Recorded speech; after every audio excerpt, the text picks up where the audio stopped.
The Tulsa Health Department says they are seeing a steady increase of respiratory illnesses as we head into the new year.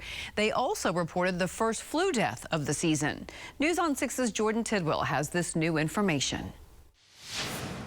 Doctors say confirmed cases of respiratory illnesses are moving at a slower pace this year than last. Compared to last year, I believe early in the season we had like a very big peak, but at this moment we just have is a gradual increase going on at the moment.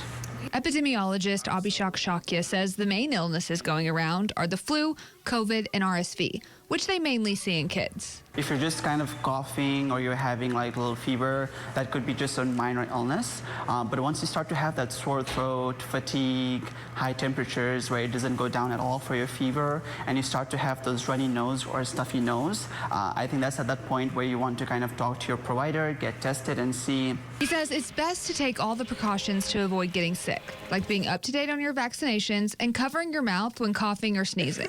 Making sure that you're washing your hands with soap and water, because since it's respiratory season, you're not only thinking about flu, you're thinking about COVID, RSV, so just making sure that your hands are clean. You can also use an alcohol-based sanitizer. He expects the numbers to steadily increase as we begin the year, but as illnesses like the flu can be unpredictable, cases could peak. At the end, we just want to make sure that we are not developing any kind of severe illness, which could kind of lead to hospitalizations or, unfortunately, even death. He says it is very important to stay home if you're feeling sick. In Tulsa, Jordan Tidwell, Oklahoma's Own, News on 6.